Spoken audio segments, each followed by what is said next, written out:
Նորմալ է արդյոք քննադատել пассивությունը ու пассив սոցիալական կյանքը։ Լիքը տղաներ կան, որ իրանց օրը սկսում է ավարտվում է վիսետկայում բլոտ խաղալով։ Չէ, որոշ շարժ պետք է։ Չես կարա տունը դիվանին նստես, ասես հեսա մտ լավ բան կլինի։ Ֆիզիոլոգիական պատճառներ կան։ Այսինքն դու չես կարա տենց չանես, Էրիկ։ Ես էլ չեմ կարա տենց չանեմ։ Քո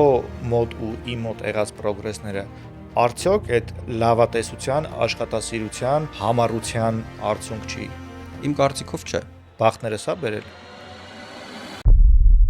Չանելը քո համար մահի հավասար բան։ որպես հասարակություն ինձ թվում է գերակշռում է վատատեսությունը։ Պրոստը պոզիտիվը հանում պոզիտիվի, մարդկանց անիմաստ է թվում։ Հալ պրոպագանդա է գնում, նաև գրականության մեջ երբեմն։ Ինձ պատմեց Մոնթե Մելքոնյանի մասին բաներ, որ ես շշմել էի, Այն մարդիկ, որ իդեալականացնում են ինչ-որ մեկին, պատրաստ չեն դստելու բացականը։ կպատմես իմ ոդքասթին դրա մասին, ասեց երբեք, որովհետև ինձ հաջորդ օրը փողոցում որտեղ տեսնեն կսպանեն։ Հիմա ինչ ինֆորմացիոն աղմուկի մեջ ենք մենք ապրում։ Եթե Սերգեյն ու Նարեկը որոշեն մի օր առանձնանալ, բաժանվել, ում հետ կաշխատեիր։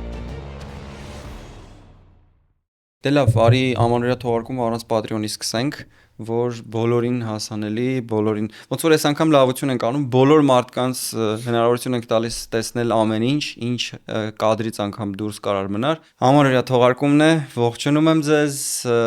եւ այսօր ստուդիայում հյուրընկալել եմ յուրահատուկ մարդու, որովհետեւ այնտեղ որտեղ նկարահանում ենք մեր ոդքասթը, դա պատահական տեղ չէ եւ այսօր մեր հյուրը Spin Ideas Agency-ի հիմնադիր։ Առաջին անգամ իդեպ Homodeus-ում ես ներկայացնում եմ հյուրին մինչեւ այդ տիտրերը հայտնվելը, բայց ի վերջո կհայտնվի Էրիկ Պատվականյանը։ Ողջույն Էրիկ ջան։ Ողջույն Դավիթ ջան, ես ասել եմ Զմեր պապին առանց զյուանոց։ Բայց իդեպ մի բան ասեմ,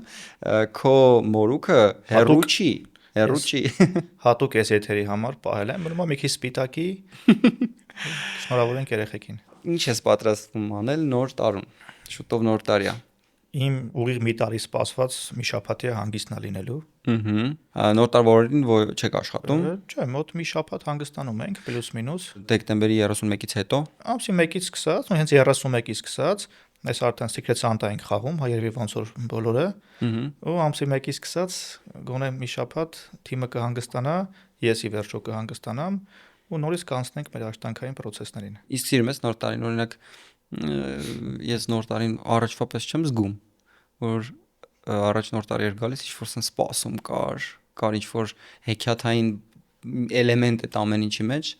ու հիմա որ նոր տարի է գալիս, հա ինչ նորից գիտես ինչից է իմ կարծիքով դա մենք փորձում ենք մեր մեջի երեխուն զսպենք բոլորս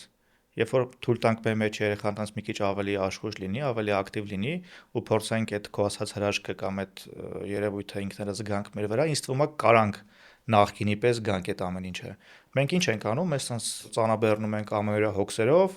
հա, ասենք թե փոքր ժամանակ գալիս էր նոր տարում մտածում ենք, սա խաղալիքներ, տոնածառ բան, ինչ որ sense բաներ, կինոներ, հա, ինչ հետաքրքիր մուլտիկներ բան, հիմա գալիս է նոր տարին, ասում ենք դե պետք է նոր տարվա առևտուր անենք։ Հա, իսկան փոխվել է ամանորին տրամադրվելու մտածելակերպը, բայց երբ որ մենք մի պա փորձենք մեր մեջ երեխան նորից զարթնի, ինձ թվում է տես կայֆ էմոցիաներ կարանք ապրենք։ Իդեպ հետաքրքիր բան ասեցիր։ Հենց նոր քո ասելու ընթացքում մտածեցի, որ առաջ մենք նոր տարուն հենց ապրում էինք այդ պահը։ Դες նոր տարին հենց նոր տարին էր։ Նոր տարի էր ու դու ապրում էիր այդ օրով, այդ պահով, այդ ֆիլմերով եւ այլն։ Իսկ հիմա հետ հայացք sense գցեցի իմ անցած տարվա նոր տարին, որը կարծում եմ շատ անկապ անցավ ու մտածում եմ չէ՞ որ այս նոր տարուն մտածում էի հաջորդ տարի ինչ եմ անելու, մտածում էի այս տարի ինչ հասցրեցի, դες ամեն տեղ էի, բացի ամսի 31-ից ու այդ օրը վայելելուց։ Որովհետև մենք ինքներս լինելով ավելի պլանավորող մարդիկ, ունենալով կրեատիվ մի քիչ մտածելակերպ, փորձում ենք ավելի շատ մտածել եկող տարվա նոր պրոյեկտների մասին, նոր նախաձեռնությունների մասին։ Իսկ այն ժամանակ ինչ էինք անում, ասում ենք, ահա եկավ նոր տարին, եկա արձակուրդներ, չեմ դպրոց չկա, այս չկա, կարելի է տենց կոնֆետ ուտել, չարազ ուտել, հա, տենց ու ինչ որ վայելել այդ ամեն վայելել ազատ օրերը։ Ու եթե կհիշես, մենք նոր տարում պատրաստվում էինք երևի դեկտեմբերից սկսած արդեն այդ ամանորյա տրամադրությունը, բան է, որ sense հա ինչ որ մարդիկ տունը գործ էին անում, ինչ որ sense տոնածառ պետքա գար հեսա, այս կոմենքով լավ բարի էմոցիաներ էին ու ինձ թվում է որ շատ ուզենք կարանք թե այդ էմոցիաները նորից մենք ապրենք ու թե տանք ուրիշներին, էլի։ Այս բոմբերից են 300 դրամանոց դու տրակ հասնում էր փոքր ժամանակ։ 10 դրամ էր մեր։ Հա։ Նո, 300-ները չկային, մեր Տուփով, ժամանակ։ sense չինական ինչ-որ Դժվար ճարվող էր, 10 դրամանոց բոմբերն էին, հա։ Հետո եկավ այն սալյուտները, որ պատուանից կամ դրսում կարող ես խփես։ Այդ նոր տարվա գիշերը միակ ժամանակն էր տարվա ընթացքում, որ ինձ թույլ էին տալիս ծնողներս, տենց ճոխություններ ինձ թույլ տալ, փող էին տալիս գնում էի առնում։ Հետո երբ մեծացա արդեն հետաքրքիր չէր էլ տենց բաներ անելը։ Հիմա արդեն դու ես ներվայնանում, որ բոմբեր են Արդեն ջայնանում եմ արդեն որ ջայլները դրսում։ Սամուտը բացում ես, երեխեքի վրա ես խոսում։ Հիմա իմ մոտ շրջանը, որ հասկանում եմ շատերի մոտ է երևի տենց լինում, որ ոնց որ ես իմ ներսի խոսեցինք մեր ներսի երեխայի մասին, ես իմ ներսի երեխայից բաժանվում եմ ու ծանր եմ տանում այդ բաժանումը։ Անկեղծ եմ ասում ու հիմա տպավորությունը որ ես հոկեբանի հետ եմ կիսվում, բայց ինձ թվում է երկու տղամարդ կարող են այդ հարցի մասին խոսել, որովհետև մենք պլյուս մինուս երևի նույն ապրումներն ենք ունենում այդ հարցով։ Դու ոնց որ բաժանվես քո մի եսից, որի հետ շատ երկար ժամանակ ապրել ես, բայց որով չես կարող շարունակես ապրես, այդ միամիտ, sense ջահելական, մի քիչ համարցակ կերպանն է, եսն է, որից հրաժարվում ես ու ընդունում ես, որ աշխարհը այսուհետ քո պատասխանատվությունն է, դու պիտի անընդհատ տոն պահես, այս հանես, այս հարցերը լուծես, քո վրա անընդհատ կան կուտակվող խնդիրներ, որոնք որ եթե ինչ-որ բայ չես լուծում, դրանք քեզ կործան են ուղղակի այնքան կշատանան։ Ու sense այդ բաժանումը դու ոնց ես, այն ես լացել եմ այդ անկեղծ հիմա կասեմ ոչ մեկ այդ մասին չգիտի բացի մի մարդուց ով տեսել է, ես ուղղակի ես նստեցի, ասացի լուրջս ես կարոտում եմ այն ամեն ինչը, ինչ որ ապրել եմ ու չեմ ուզում այդ դրանից բաժանվեմ, բայց այդ բանի որ գիտակցում եմ, որ վերջ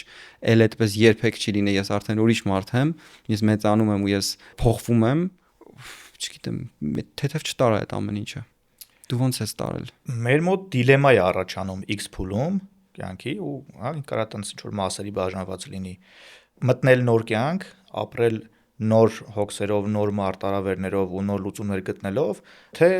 ապրել տենց անհոգ, որը ցավոք, հա, չի ստացվում մեր մոտ։ Ես կարացել եմ, ինձ թվում է, այդ երեխուն բաց չթողել։ Բնականաբար հեռվանում եմ։ Ես էլ դու էլ բոլորս հեռվանում ենք այդ երեխուց, բայց ես հաճախ օգտագործում եմ իր լիքը լավ կողմեր, որը օգնում է առօրյայում, հա, մեկ-մեկ ինչ որ սպոնտան որոշումներ, անգամ անմտածված, բայց այդ երեխան ուզում է էդի, հա։ Ինչ է ուզում երեխան, որ երկար մի մտածի, երկար մի կշռադատի, եթե ուզում ես ինչ բանը անես, վեկալ ու արա։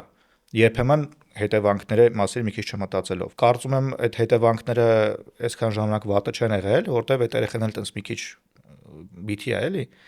բայց մեծ հաշվով ես փորձում եմ բաց թողել։ Ես փորձում եմ ժամանակաժանակ, դա կլինի շաբաթը մի օր, դա կլինի օրվա մեջ 2 ժամ, այդ երեխուն ոնց որ իմ մոտ պահեմ, որտեվ ինձ թվում է եթե լիարժեք բաժանվեմ, կստացվի, որ տենց դառնում է կյանքը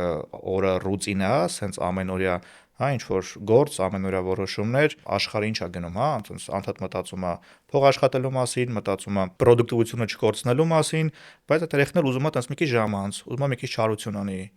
Օրինակ իմ մոտ էդի շաբաթ կամ կիրակի օրերն է, որ պետքա մի քիչ չարություն անի այդ երեխան։ Եթե չարությունը չանի, կարող դաժե իմ հաջորդ շաբաթը ավելի քիչ պրոդուկտիվ լինի։ Իսկ թե այդ չարությունը ոնց անի, ամեն մեկը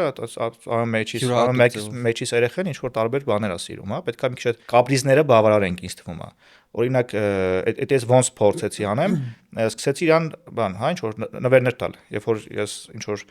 նպատակ էի դնում ու դրան հասնում էի, հա, ես իմ մեջ երեխուն մոտ նվեր եմ տալիս։ Ինքս ինձ։ Ոնց են երեխան, որ բազմապատման աղյուսակը սովորում եմ, մտած նվեր են տալի, ասում են ապրես, չէ։ Հա, հիմա կորժիկ բան է մեր ժամանակ։ Հիմա նվեր եմ տալի, ուրախանում է երեխան ու տենց անցնում է մյուս գործերով։ Հետաքրքիր է, որ մենք ընդհանուր առմամբ խոսում ենք մի քիչ ինքնախապեյությունից, մի քիչ էլ հոգեբանական խոր հարցերից, որոնք հատվում են ու փաստացի հաշտվել չեմ կարողանում ուղղակի այդ հարցի հետ, որ ես պետքա ինչ-որ մեկին լրացնեմ, որ ինչ-որ մեկը կարողանա գործ անի, որովհետև երբ այդ մեջի պատանի Դավիթն է խոսում, պատանի Դավիթի նպատակներն են կամ ձգտումները կամ հետաքրքրություններն այնպիսին են, որոնք ոչ թե դիլեմա են, այլ հակադարձ են այն ամենին, ինչ որ ես հիմա, այսինքն էմոցիոնալ Դավիթը, այնտեղ ագրեսիվ Դավիթը, այնտեղ իմպուլսիվ Դավիթը, իսկ այս Դավիթը ոնց որ եւ սոցիալական բրենդինգի տեսանկյունից էլ կերպարա ստեղծել, որը զուսպ է եւ հետո այդ կերպարը այնքան է իրան ոնց որ սերտաճել, որ դարձել է հենց այդպեսին, այսինքն փոխվել ես ու բայց ինքդ քեզ չես ճանաչում ինչ-որ մի պարսից, ասես ես եմ էսի, բայց ես այն իմպուլսիվն եմ, այն որ բան ուսանողական տարիներին դասի չէր նստում, բայց դասամիջոցին բաներ անում, ընկերների հետ հավաքվում էր բանի։ Ես ուսանողական տարիներին չեմ ծխել, բանակից եմ սկսել, բայց այդ փորձառությունը հենց այդ տարիքում հաճախ է լինում։ Իմիջիալու ծխելը չի խրախուսվում ոչ մի ձև։ Անպայման այդ պարտադիր ու ցանկացած տեսակի դա նույնիսկ էլեկտրական չարթարացնեք դա էլի ոչ մի ձև, բայց այդ չարաճճիությունները եւ այլն հիմա ես ինչ չեմ կարող թույլ տալ, անգամ շաբաթ, այսինքն այնքան է իմ մեջ այդ ամեն ինչը նստել, որ ես նույնիսկ շաբաթ կիրակի օրերին չեմ կարողանում ինձ տենց ազատ թողնել այդ առումով։ Իսկ փորձել ես, մի հատ արտահայտություն կա, չէ՞, ես էփեք այդ արտահայտության բուն իմաստը չեմ հասկացել, բայց նոր դրա մասին մտածել, ասում են ինքդ քո հետ հաշտ լինել։ Այդ քո վերնշված Դավիթներին փորձել ես sense մի հատ հավաքել իրար հետ միտեղ ու ինչ որ sense կոնսենսուսի իրան կարողանան գալ, որովհետեւ շատ տարբեր Դավիթներ են ու Շատ տարբեր։ Իսկ թվում է կարելի է լեզու գտնել Ոնց ես դու այդ կոնսենսուսը գտնում։ ինքը տենց ինքնաբերաբար է ստացվում իմ կարծիքով։ Բնականաբար իմ մեջ էլ թե պատանի երիկը, թե երեխա, թե մեծ ու պլաններ ունեցող եւ այլն շատ հաճախ բախվում են։ Ես փորձում եմ այդ process-ը հեշտացնել ու երբեմն ինքնաբերաբար այդ բալանսը ստացվում է։ Շատ sense կոնֆլիկտներ չեն առաջանում, որովհետեւ տենց հարցերին ինձ սովորացրել եմ թեթև նայել։ Հա կյանքի ընթացքում անցնելով բավականին բարդությունների մեջով, որ հաստատ իմ տարեկի ոչ բոլորն են բարդությունների մեջով անցել, կարող է մի քիչ տենց ինքնապաշտպանական ռեակցիա ձևավորվել, կարող է այդ ընթացքում այդ բան կա, չէ՞ որ ինքդ քեզ սեթափ ես անում մի տեսակ, որ այս սիտուացիաներում կարելի է զուսպ լինել, այս սիտուացիաներում ավելի էմոցիոնալ եւ այլն։ Ինքը այնքան ինքնաբերաբար է ստացվել, որ ժամանակն ու կարիքը չի եղել տերիկներին հավաքեմ միտեղ, ասեմ, եկեք հասկանանք ինչ ենք անում։ Լիքը Ուղղակի իրանք իրար հետ խոսել են, հա, ավտոմատ ու իրանք sense կարողանում են sense երբ պետքա գալ, sense ասեմ, կախված միջավայրից, կախված հարաբերությունների տեսակից, կախված process-ներից, հա, այդ օրվա այդ ժամի, իրանք sense գալի ու գնում են ու ինձ թվում է հաշտ են իրար հետ։ միջին տարիքի ճգնաժամը հաղթահարել ես։ Իսկ դա չի սկսել։ Չի սկսել։ Շատ ծանր շրջանա, չէ՞։ Պատմելով լսել եմ, որ բավական էգզիստենցիալ հարցեր են սկսում գալ։ Հա։ Հարցեր սկսել են գալ, բայց ճգնաժամի դեռևս չի վերաճել, որովհետև ժամանակ չունես ինձ թվում է դու։ Չէ, ինձ թվում է այլն երեխեն չի թողում։ Փոքր ժամանակ բան կար, չէ՞, որ տեսնում ենք տարիքով շատ մեծ մարդիկ, մեզ դուր էր գալիս, հա, իրա, չգիտեմ,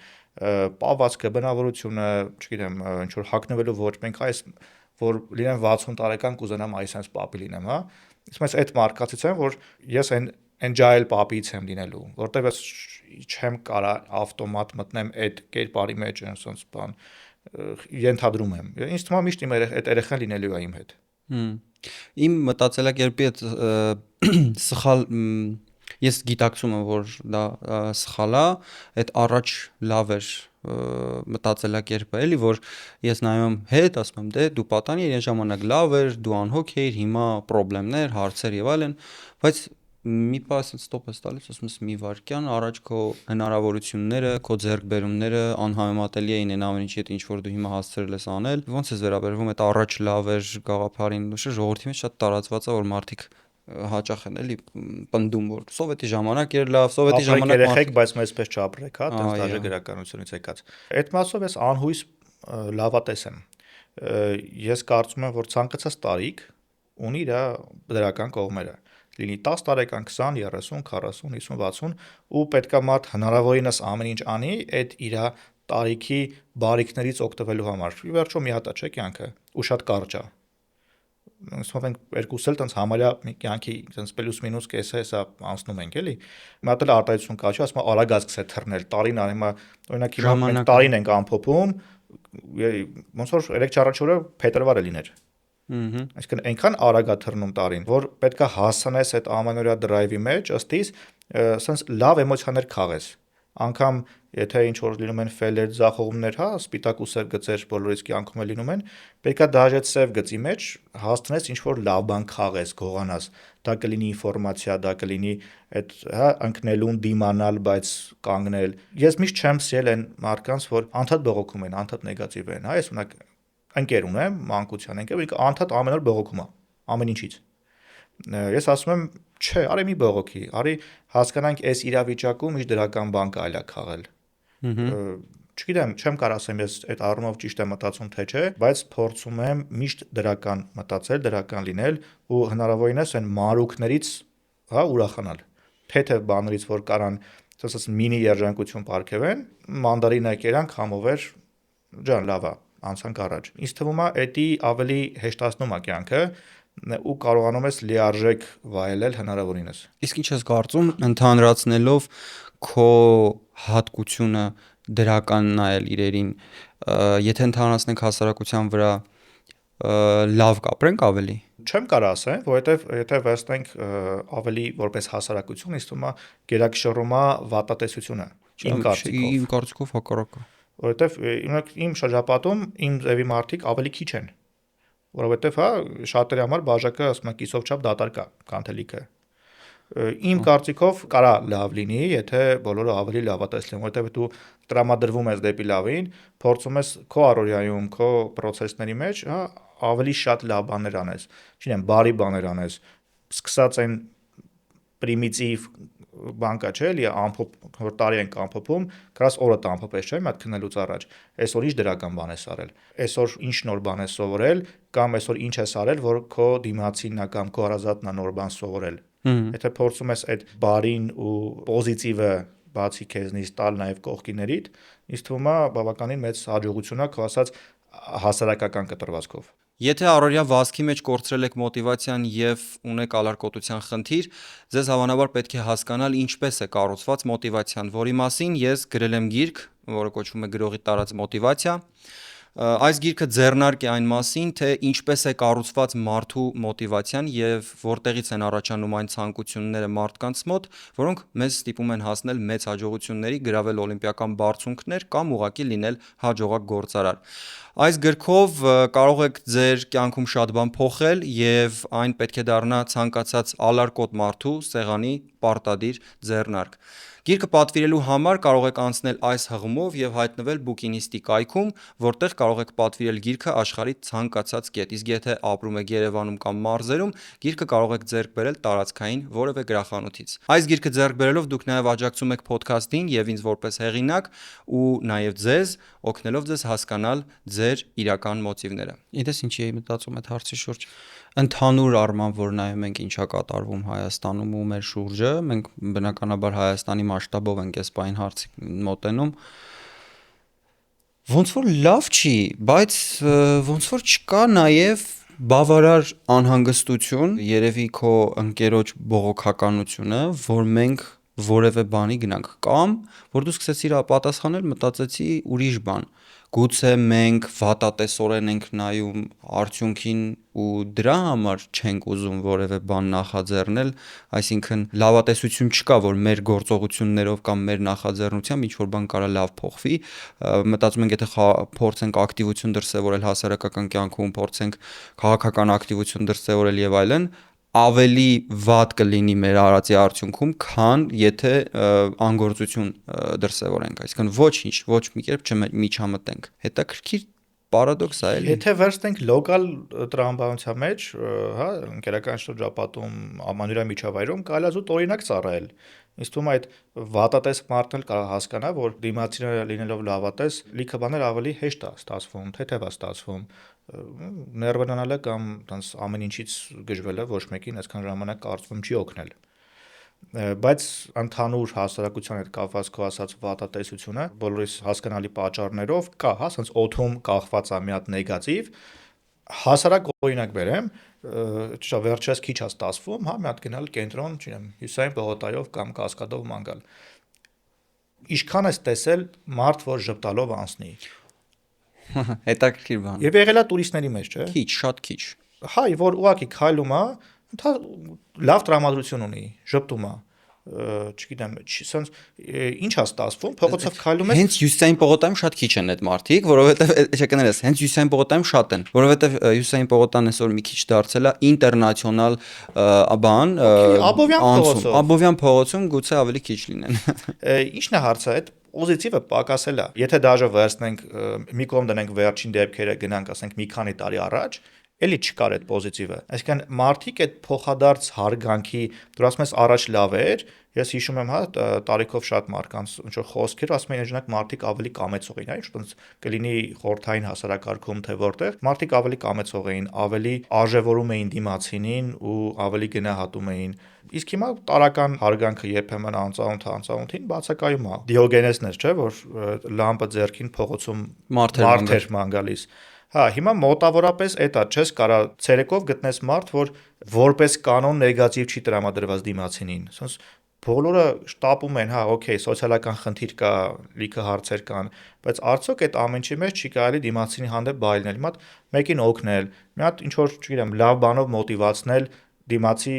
ակներով թվացող անդրամադիր մարդուն։ Կասեն ես գիժով է, գնաս մեկին ասես, բարև ձեզ, տեսա անդրամադիր եկավ, ինչ որ բանով կարամ օգնեմ։ Ինչի եմ կարծում։ Կասես գիժով է։ Իհարկե կասի, ու հենց դրա համար էլ մարդիկ չեն անում։ Ու հաճախ ասեմ, եթե խոսենք ավելի հասարակության մակարդակի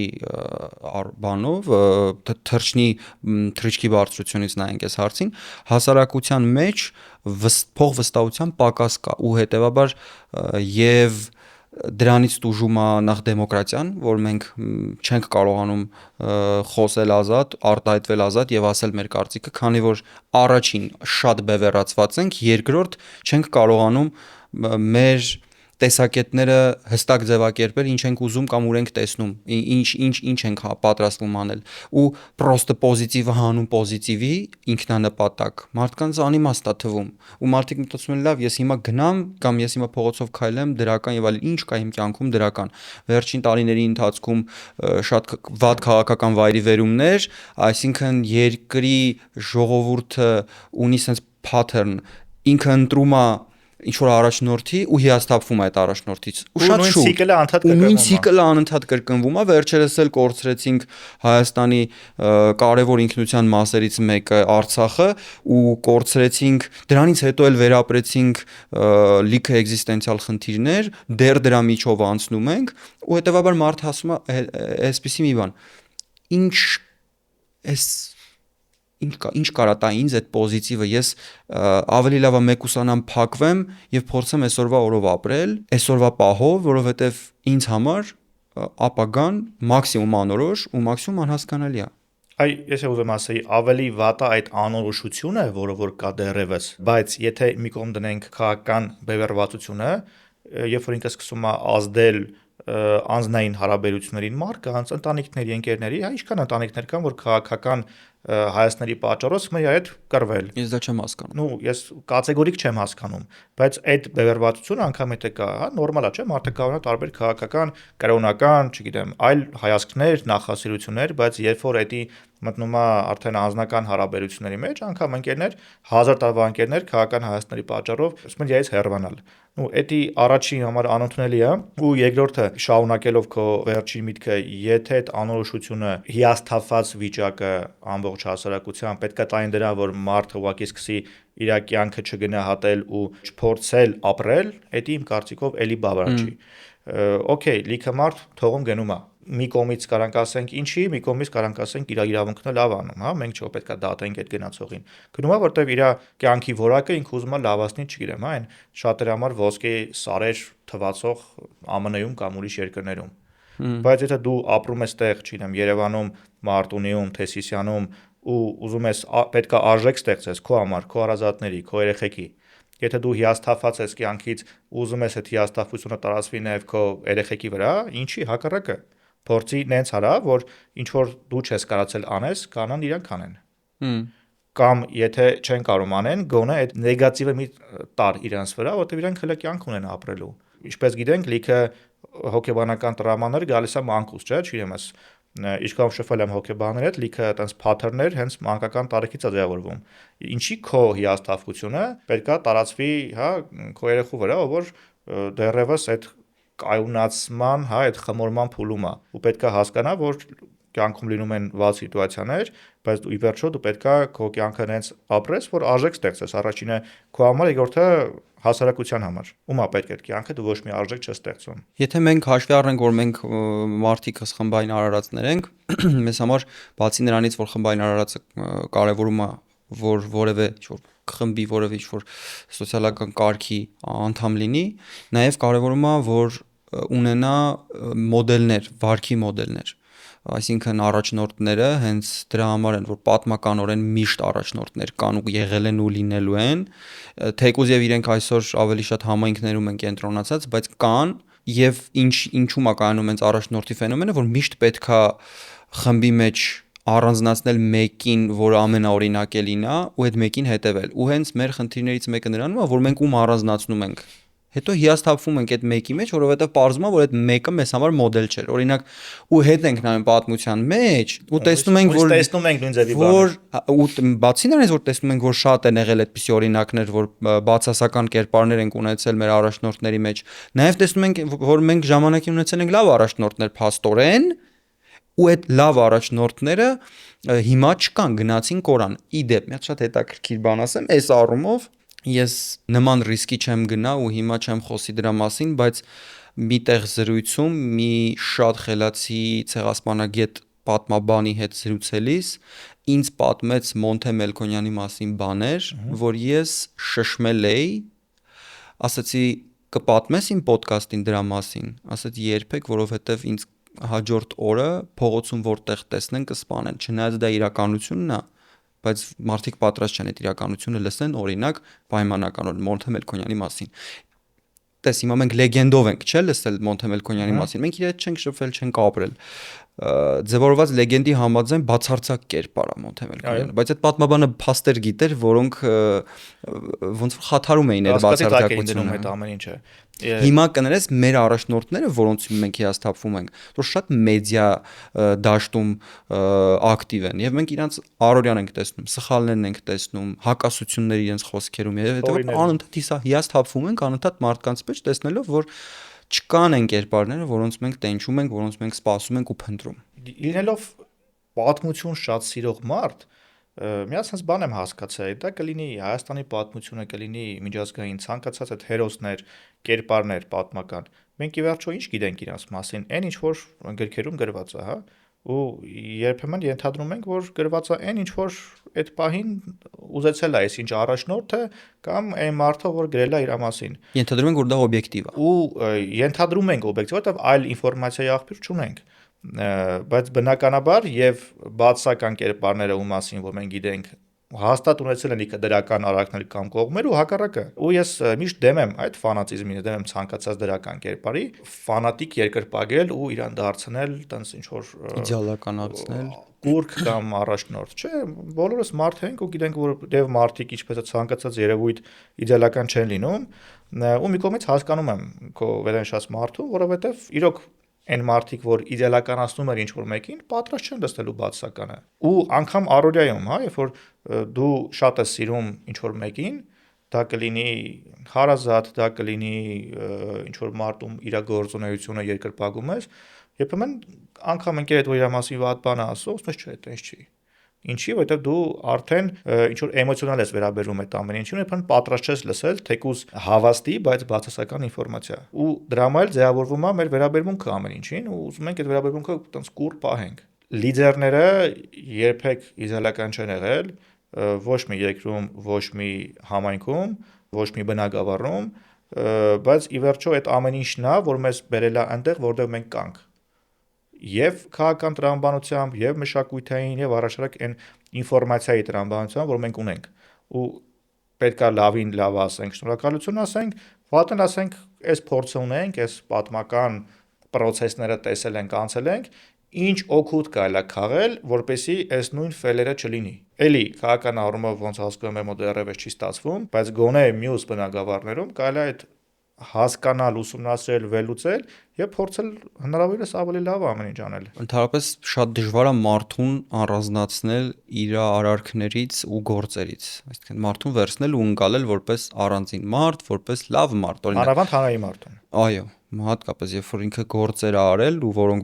որոնց մասին բոլորը գիտեն, փորձել իրեն ընկարել իր միայն դրական կողմերով առանձնացնելով այն ամենից, ինչ որ ինքը արել է, չէ՞ որ այն ամեն ինչ, ինչ որ մենք անում ենք, մեր մի մասն է։ Այսինքն եթե ես օրինակ վատ բաներ եմ անում, վատ բաները ինչ-որ ես հասարակության մեջ իմ արարքներով վնասում եմ խմբի շահերին, դիտարկում եմ իմ շահերը ավելի բարձր, քան խմբինը։ Ի վերջո հասկանում ենք, որ բոլորս էլ մեր շահերը ավելի բարձր ենք դիտարկում,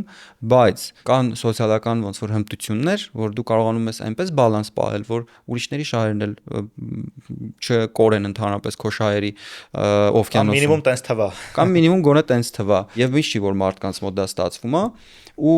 անդրադառնալով այս առումով շատ բարդ է էլի այդ անընդհատ ինֆորմացիոն հոսքի տակ գտնվելով ու խոշորացույցների տակ լինելով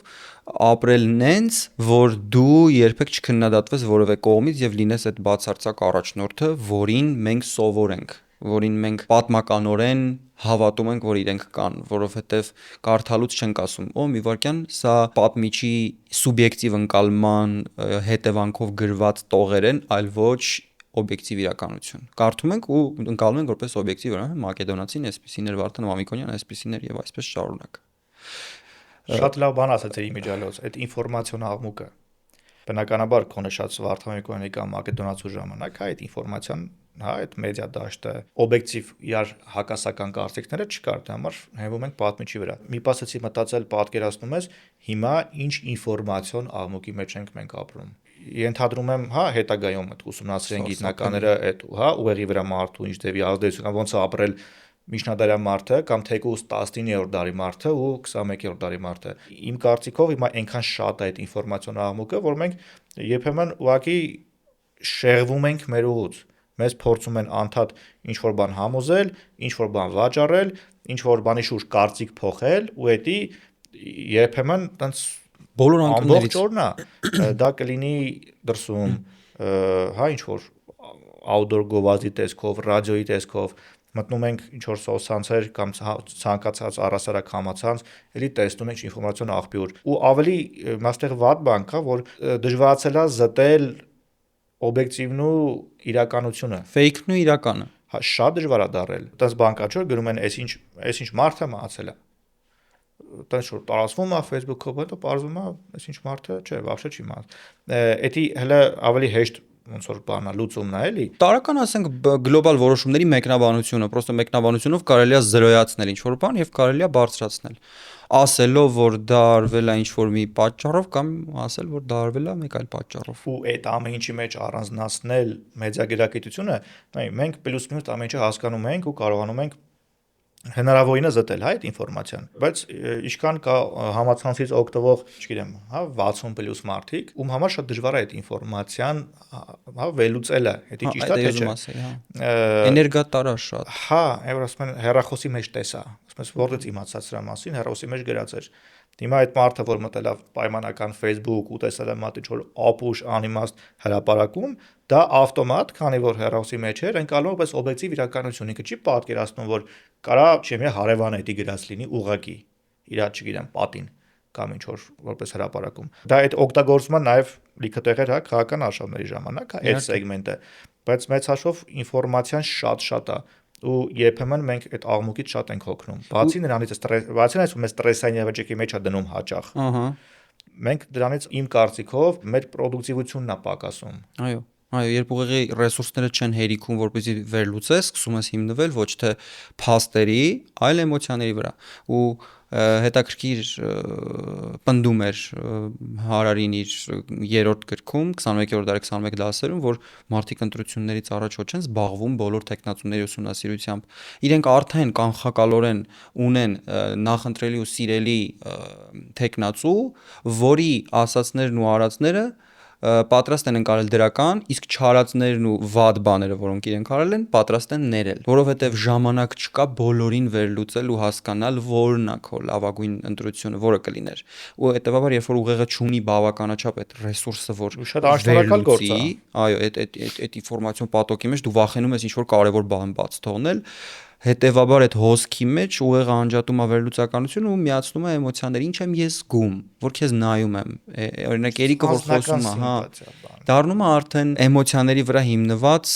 դեմոկրատիա, որտեղ հասարակությունը ինչ զգում է, դա էլ տեղի է ունենում։ Եթե մարդկանց կարողացան համոզել, որ զգան լավ բան, դրական բան որևէ մարդու հանդեպ, կարելի է մոռանալ նաև իր արած վատ բաները։ Տարբերակ է, 4 հասրել ես կարդաց։ Չէ, վերջինը Nexus-ը իհարկե։ Պարտադիր իր գրքերը հենց դուրս են գալիս, ես մի անգամից վազում եմ կարդալու։ Իսկ այն մարդիկ, որ վազելու են քո գիրքը կարդալու, երբ սպասեն երկրորդին։ Լավ հարց տվեցիր։ Եթե կարելի է ես էլ հարցեր տամ, էլի իհարկե։ Մի հատ նոր պրոյեկտ եմ հիմա նախաձեռնում, որը կձգվի իր ոնց որ պրոյեկտի առաջին են գրավիտացիան հաղթահարելու փուլը մինչև մայիս ձգվելու է։ Լրիվ նոր բան է, այսօր կպատմեմ քեզ առանձին գաղտնիքա կոմերցիա։ Հիշում ես, մենք հենց քո գրքի շտանդեսից առաջ ծանոթացանք։ Ոնց որ բացրեց, որ գրքով ստեղծեցիր այդ արժեքը, նաև ի վերջո պատճառ հանդիսացավ մեր ծանոթանալու։ Այո, հետաքրքիր պատմություն էր։ Ուրեմն դե երկրորդ գիրքը ասեմ այս տարի հաստատ չեմ գրելու, որովհետև այս տարի հազիվ հասցնեմ թեման ուսումնասիրել։ Ես կողմնակից չեմ ամեն տարի գիրք գրելու, որովհետև եթե հատկապես խոսքը եթե գնում է գիտահանդրամատչելի գրքի մասին, ֆիկցիան կարելի է նստել մտքիդ ինչ գա գրես։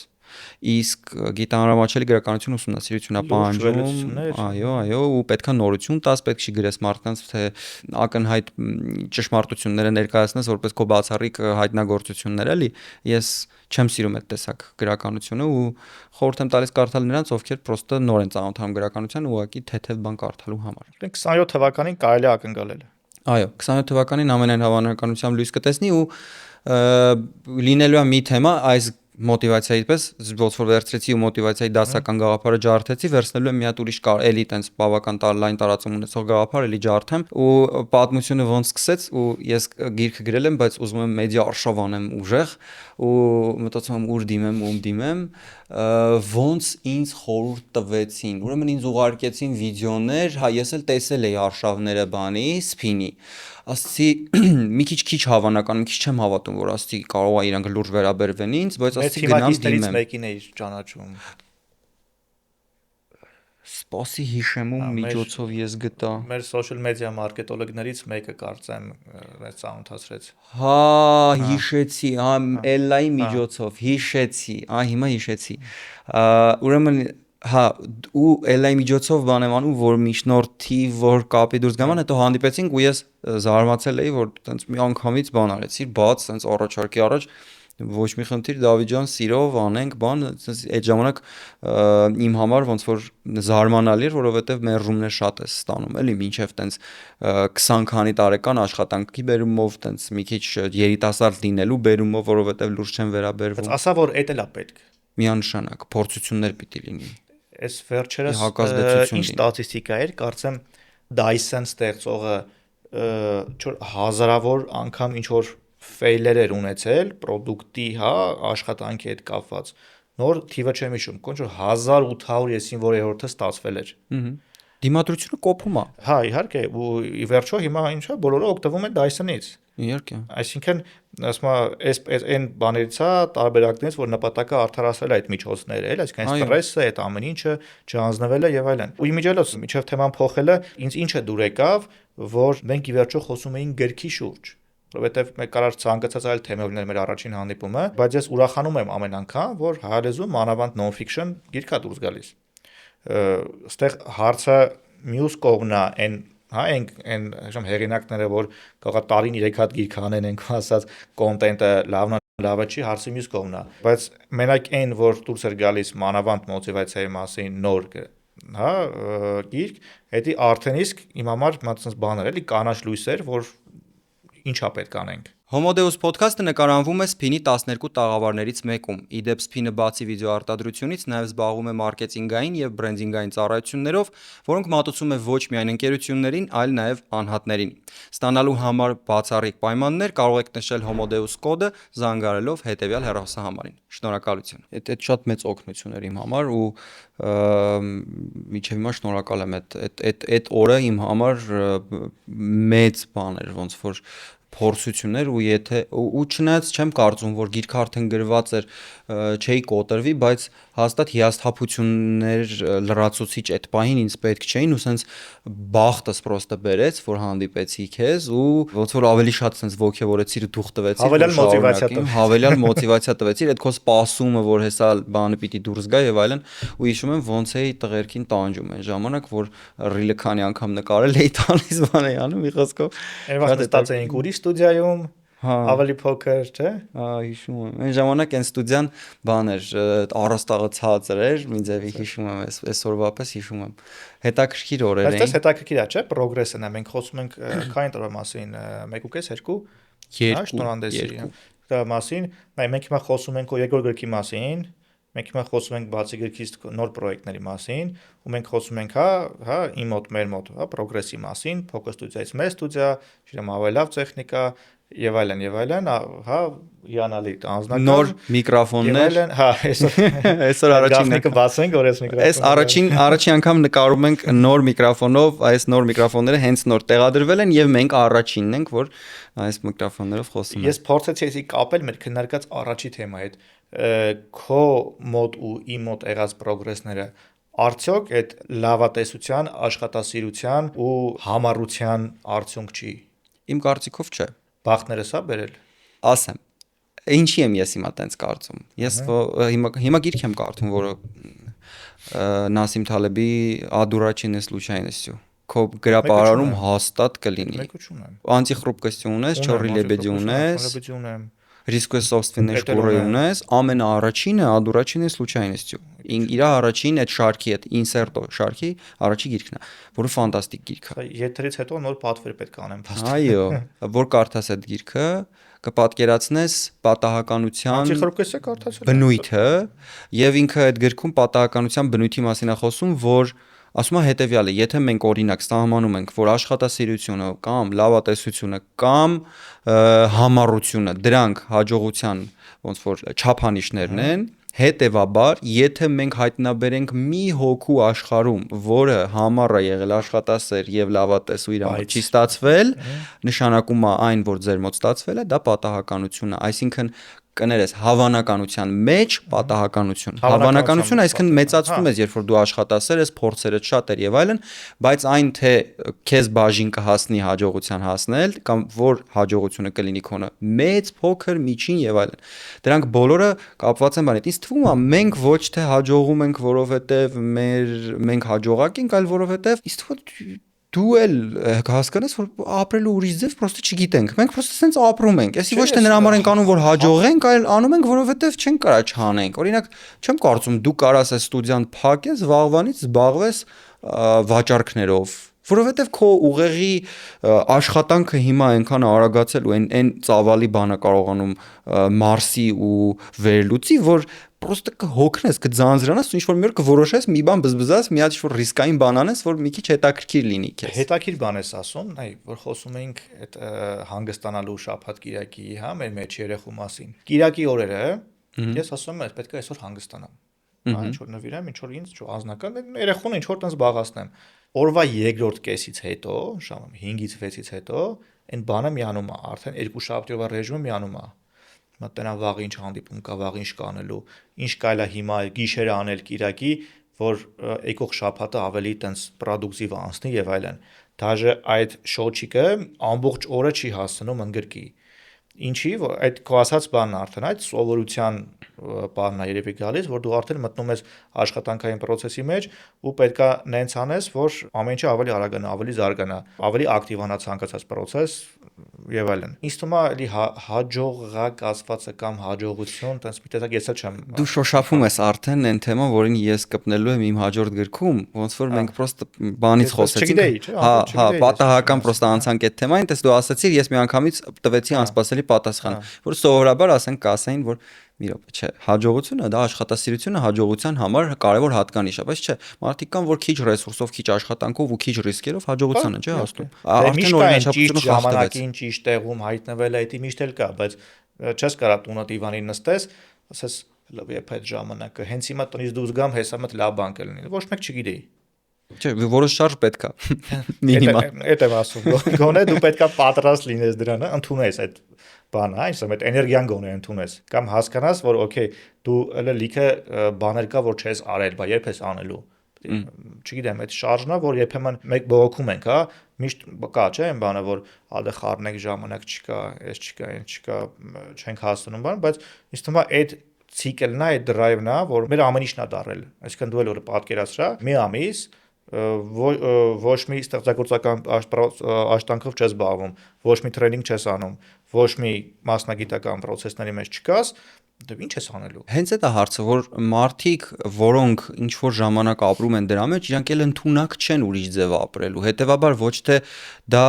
ընտրությունը ամեն օր, որ մարդիկ կատարում են, որոնք ինչ որ բաներ են ստեղծում, հա, ինչ որ հաջողություններ են գրանցում, ոչ թե դա ամենօրյա փորձությունների հաղթահարումը, այլ դա ապրելակերպ է ուղղակի։ Այսինքն Էրիկը, Դավիթը կլինի յուրաքանչյուրը, որը ինչ որ մի սոցիալական կամ ոչ սոցիալական ակտիվ գործունեության մեջ է, թեկուզ լինելով կուլիսների ետևում։ Միևնույնն է իր համար դա ոչ թե ընտրությունը անել չանել, այլ փոստի չես կարա չանես, ուրիշ ձև չգիտես։ Պատկերացրու օրինակ դու ունես աշխատակից, որը որ ագրեսիվ է, ու ինքը գիտի այդ մի ձևը հարց լուծելուց պիտի գոռաս, պիտի հարցակվես, պիտի խփես, որ քոնին հասնես։ Եվ ունես մի ուրիշին, որը միշտ կյանքում սովորել է այն մոդելին, որ պետքա բանակցես, պետքա փորձես դիմացինին սիրաշահես, խոսես հետը եւ այլն, եւ երկուսն էլ փաստացի իրանց մոդելում ճիշտ են, երկուսն էլ իրանց արդյունքին հասնում են։ Այս մարդն էլ է հասնում, որը որ դիվանին պարկած է, որովհետեւ ինքը համակարգիչ դնում է իր փորին, իր գործը, օրինակ ինչ որ պիտի որ անի, որ մինիմալ իր գումարը վաստակի։ Մի բան անում է։ Իր մինիմալը վաստակում է, իրան բավականացնում է։ Էկրանից են կողմել տեսնում է ինձ ու քեզ ասում է, դե լավ, ինչ էլ հավես ունեն։ Հա, մենք չի որ մենք հավես ունենք, պրոստը հետո հետաքրքիր է որ ես իմ մոտիվացիայի մասին գիրքը գրելուց այդ մասին ուսումնասիրեցի ու հասկացա որ ֆիզիոլոգիական պատճառներ կան։ Այսինքն դու չես կարա տենց չանես Էրիկ։ Ես էլ չեմ կարա տենց չանեմ։ Okay, այդ պարագայի մի հատ հարց։ Մեր հասակակից լիքը տղաներ կան, որ իրանց օրը սկսում է ավարտվում է բակի բիսեդկայում բլոտ խաղալով։ Այո։ Ու իրանց ծխախոտը առնում է իր կինը կամ իր մայրը, ինքը չհաշված որ խանութն լիքը պարկ է, իր երեխեքը գնում են դասի գալիս են ինքը չի իմանում, բայց ինքը գոհ է իր կյանքից։ Հա, նորմալ է։ Ինչի համար է նորմալ։ Ես չեմ կարծում որ արժի քննադատել այդ տեսակ մտածողությունը մի հատ པարզ պատճառով։ Հա, սոցիալական տեսանկյունից ինքը ոչ մի օգուտ չի տալիս հասարակությանը։ Մենք խոսում ենք սոցիալի մասին, հա, ինչ ինքը ոչ մի օգուտ չի տալիս, համաձայն եմ։ Բայց մյուս կողմից նայ, ես որ ասացի ֆիզիոլոգիական պատճառներ կան։ Այդ ի՞նչն էր։ Դու ստացել ես ժառանգաբար ուղեղ, որը ինչ որ X ծավալի աշխատանք պարտադիր պիտի կատարի, որ չձանձրանա։ Եթե դու դա չանես, դու կձանձրանաս։ Այսինքն դու պարզապես չես կարող քո ուղեղի կառուցվածքից պայմանավորված չանել դա։ Չանելը քո համար մահի հավասար բան։ Նույնը ֆիզիոլոգիական հարց։ Ֆիզիոլոգիական, այսինքն քո ուղեղը ակտիվ է, դու անընդհատ փնտրում ես ռիսկեր, փնտրում ես էմոցիաներ, փնտրում ես չելենջներ, որովհետև քո ուղեղի կառուցվածքն է այդպես։ Կոչվում է ռետիկուլար հանգույց, դա ռետիկուլար բառը ուղղակի չեմ հիշում գրքում թարգմանել եմ, բայց հիմա չեմ հիշում ոնց էր։ Ռետիկուլար հանգույցը ուղեղի բանն է։ Ապրես ուղեղի հենց այն կենտրոնն է, որը բանն ապահովում է ուղեղի ակտիվությունը։ Եթե մարդու մոտ ռետիկուլար հանգույցը ակտիվ չի, ինքը հանգիստ կարա նստի, ժամերով մի կետի նայի, հեռուստացույց նայի եւ չձանձրանա։ Իսկ դու չես կարող։ Օրինակ դու նկատել ես, որ գնում ես տուն եւ տան առօրյա կամ բարեկամների հետ հանդիպում, չէ՞։ Բարեկամների հետ հանդիպման ժամանակ շատ շուտ ձանձրանում ես։ Իհարկե։ Որովհետեւ challenge չկա։ Հա, զգում ես որ sense пассив ամեն ինչ։ Կանխատեսելի է ամեն ինչ։ Ու գործում չես կարող, չէ՞, դու կանխատեսելի բաներ ունենալ, որովհետեւ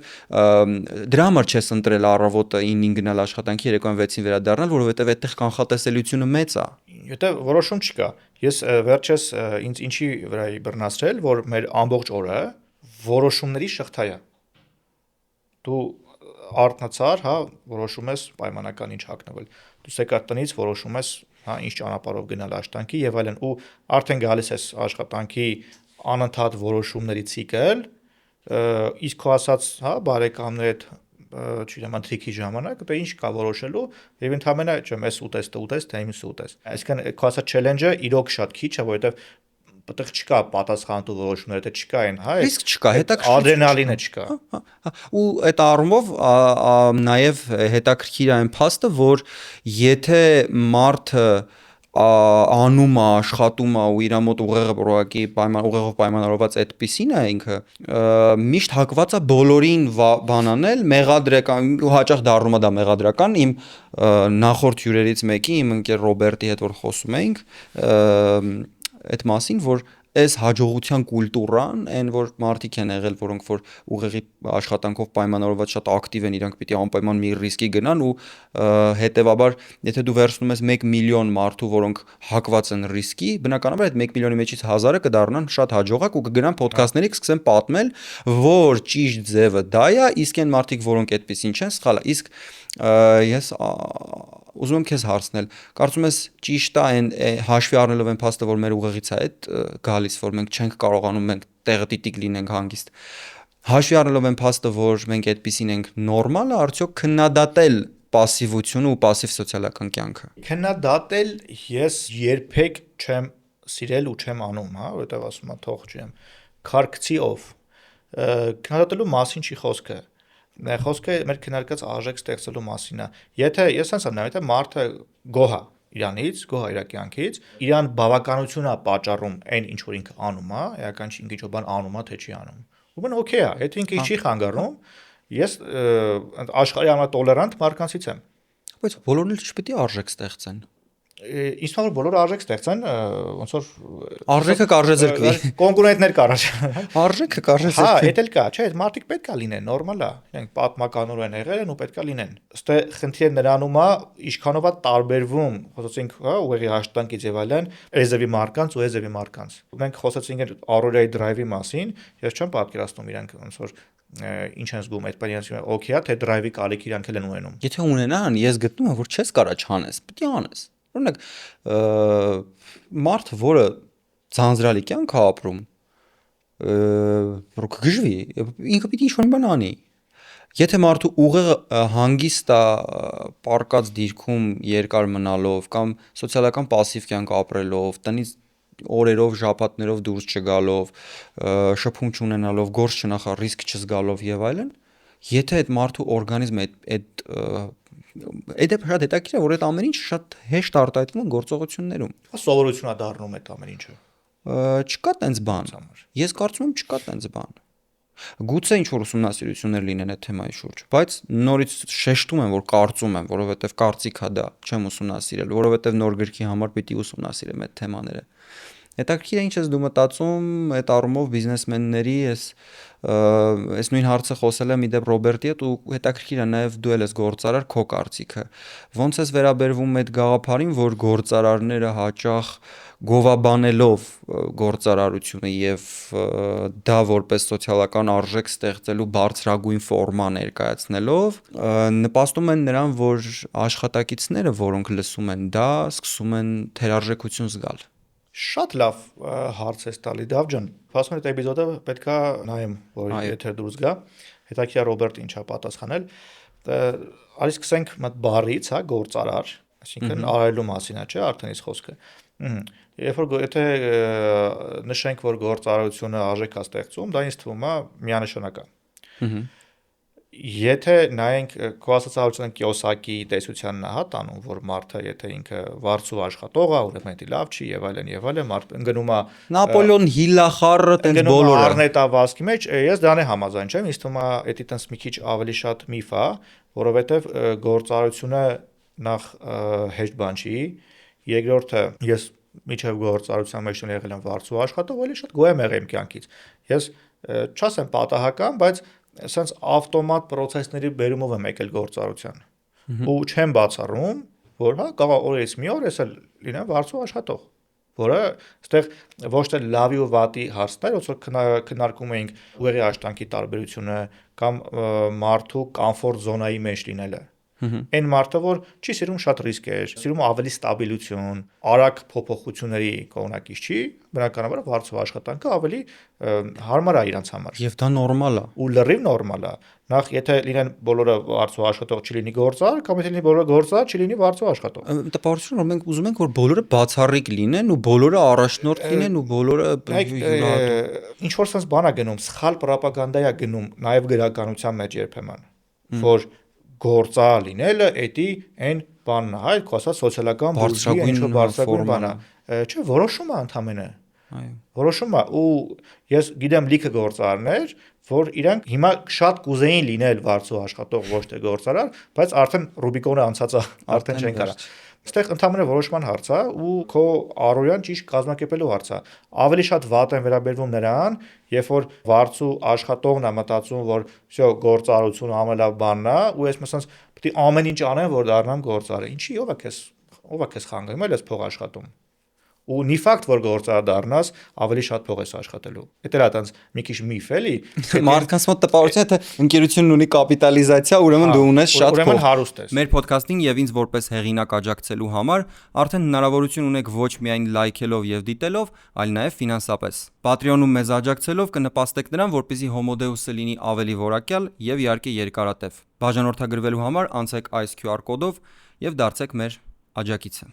Շնորհակալություն։ Իդեպ ես էլ եմ այդ հիմարը եղել ժամանակին, որը տենց մտքեր է արտահայտել։ Ես կարծում եմ, որ եթե ընկերությունը ունի կամ կապիտալիզացիան ընկերության 1 միլիարդ է, ուրեմն դուք 1 միլիարդ դոլար փող ունես։ Ուրեմն այդ հիմնադիրը տենց ամենահարուստ մարդն է, բայց իրական բալանսը կարա մինուս լինի, ասենք, вообще պարտքեր ունենա։ Գիտես որ միֆերից է, ելեն հենց գնանք Ամերիկա, այնտեղ բանա տենց լավալու ենք ֆիլոանտեր մի անգամից։ Այդ միֆերից է։ Այստեղ մի քիչ ինֆորմացիայի պակաս է, ինձ թվում է over ինչ որ ռոպագանդա է գնում, որ всё, եթե դու ուզում ես տարբերվես ու քո ուղեղը ստեղծված է դրա համար դու պետք է անպայման զբաղվես գործարարության։ Ես շատ եմ սիրում գործարարությունը, սկսած դրանից, որ ինքը ավտոմատ այդ արժեք ստեղծելու ուղղությամբ է, թե այտենց մի կողմ դնենք որոշ տեսակի բիզնեսներ, բայց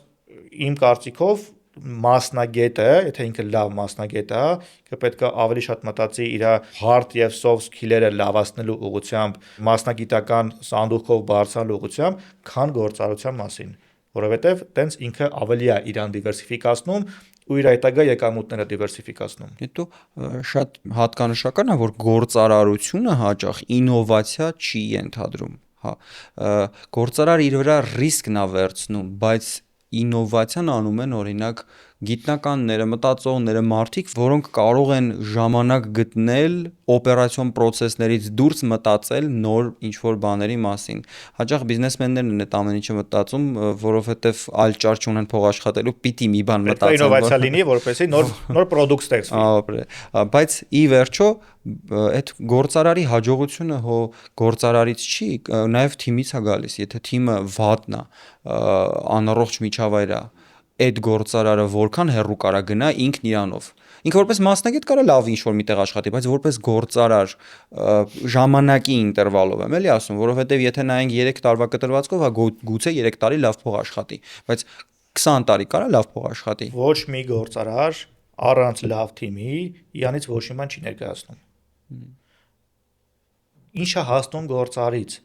կարողանա ապահովել իր կողքը նենց թիմակիցներ, որպեսի իր չիմացությունը տարբեր բնագավառային լրանա։ Ինչի համար է թիմը, որպեսի ապահովի այն բաց կետերը, որը որ տվյալ գործարարը կամ չի հասնում կամ չգիտի։ Գործարարը ինքը իրանով կա, մենակ մարդը ոչ մի բան չի կարող անի։ Դրա համար ինձ թվում է ցանկացած գործարարի խոսում ենք հաջողությունից կամ պրոգրեսից առաջընթացից ամենակարևոր գրավականը, եթե կամ գրավականներից մեկը, դա լավ թիմն է։ Կիսող գաղափարները, աշխատող ոչ միայն ֆինանսի համար, այլ նաև ընդհանուր արժեքի համար։ Okay, բոլորս ունենք սոցիալական խնդիր, մեզ բոլորիս փող պետք է, բայց իմ կարծիքով թե մարդ աշխատում է միայն ու միայն փողի համար, դա տես շատ կարճ մտածելակերպ է, որովհետև ինքը գնում է տուն, քնելուց մենք տարին ենք այս ամփոփելու, մտածել ենք ինչ լավ բաներ ենք չի արել, մարդ հասել է այսօր ինչ լավ բան եմ արել, ինչ արժեք եմ ստեղծել, լինելով այս թիմի անդամ։ Բայց բանը բազային այդ պահանջմունքները, որ փակված չեն լինում մարդու մոտ, պրոստը ուշադրությունը թունելավորվում է, նեղանում է ու մարդը սկսում է մտածել հացի մասին, սառնարանի պարունակության մասին, վարկի ուշացած լինելու մնացած։ Արդեն չես կարող մտածես ոչ մի, չեմ կրեատիվ արժեքի, հա, արժեքների հետևից գնալու մասին։ Այդ կարան իհարկե մտածեն, մարդիկ կլինեն, որոնք կմտածեն, բայց մի քիչ տենց նորմայից դուրս մտածողությունն է հակված նման մտածելակերպի, սովորաբար մարդիկ միջինում պետքա ոնց որ ապահովված լինեն, որ կարողանան արժեքներից մտածել։ Դրա համար հետագ նկատել են, որ գործարարներին շատ հեշտ է արժեքներից խոսել ու մտածել, որովհետև իրենք պլյուս մինուս ապահովված են ինչ որ բազային բաներով ու իրենք հանգիստ են ապագայի մասով առնվազն գոնե մոտակա ժամանակներս, որովհետև գիտեն, որ այն փորձով, որով իրենք կան, երբեք չեն կորի։ Այսինքն անգամ եթե բիզնեսը ամբողջովին տապալվի, փակվի, իրենք միշտ կգտնեն իրենց համար հաց ուտելու, հաց ստեղծելու եղանակ։ Իսկ մարդիկ, որոնք չունեն Այստեղ կա հարցի մյուս կողմը գործարը, թե դնենք հանենք բիզնեսը դնենք մի կողմ, ինքը ինչ մասնագետ է, ինքը գործարության մեջ մտնելուց հետո միջով այդ կետը ինչ նոր սկիլեր է հասրել ձեռք բերի իր մասնագիտության ուղղությամբ ու արդյոք կարա որպես մասնագետ, հա, շարունակի այդ իր հացի փողը վաստակել։ Առնվազն վաճառքի հմտություն պիտի ունենա։ Ես հենց այտենց եմ։ Դու լավ ես վաճառում։ Ես տենց եմ եկել գործարության։ Այո։ Ես սովորել եմ ինչա վաճառքը, չունենալով դրա համար հա բուհական կրթություն, որտեղ ունեմ լրիվ ուրիշ մասնագիտություն, ես վաճառքի սկիլերն ու վաճառքի հանդեպ սերն ա բերել գործարության, որին հետո միացել է մարքեթինգը ու այդ բալանսը ստեղծել որոշակի, որտեղ այն մարդիկ, որ լավ են տիրապետում վաճառքին, բայց չեն հասկանում մարքեթինգից, մի քիչ տենց միակողմանի են մտածում ու հակառակը լավ մարքետոլոգները, որոնք վաճառքի չեն հասկանում, բայց երբ որ կարող ես եկոմը բալանսավորես, ինձ թվում է այդ կոմերցիոն մտածելակերպը հենց բերում է գործարարության սկզբին, բայց նորից product ու արժեք, ինչքան product-ներ գիտենք ու ինչքան շատ մեծ կապիտալիզացիա ունեցող ընկերություններ, որոնք մեծ հաշվով այդ արժեքը չեն ստեղծում։ Համամիտ է։ Ու շատ հարուստ ընկերություններ։ Ու ամենակարևորը թիմը արդյոք կիսում է այդ vision-ը թե չէ։ Թիմը արդյոք գիտի, որ իր ամեն մի մկնիկի կլիկը կամ ամեն մի վարքյանը աշխատավայրում անցկացրած տանում է մի հատ ընդհանուր մեծ նպատակի։ Ես շատ վատ HR եմ, Այդ է ուզում ասել։ Իսկ դու խոսում ես որպես HR-ական տեսանկյունից գործարարը պիտի խոսա իր ենթակայի հետ, պիտի ասի այդ արժեքները քարոզի տարածի ու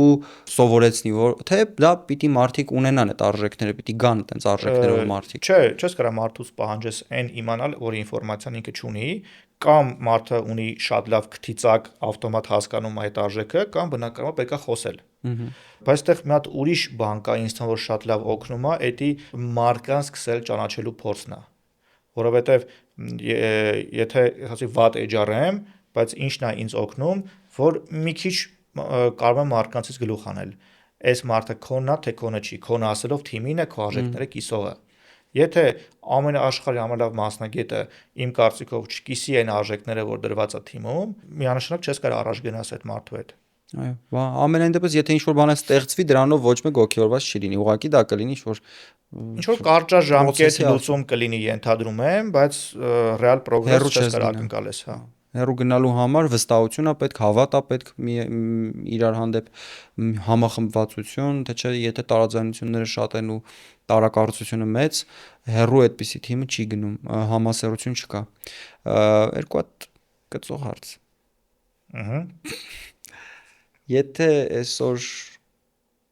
ամանորյա թողբոյից հետո հունվարին գալիս են քեզ մոտ Սերգեյը եւ Նարեկը եւ ասում են, որ կամ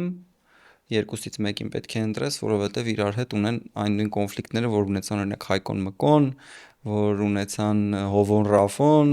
որ ունեցան Անդոն Ռաֆոն, ինչը որ մենք հաճախ ենք տեսնում Հայաստանում տանդեմները երկար չեն դիմանում, աշխարհում էլ այդպես է, բոլոր խմբերը վերջի վերջո The Backstreet Boys-ը միակ խմբերից է, որ միջև հիմա մնացել է,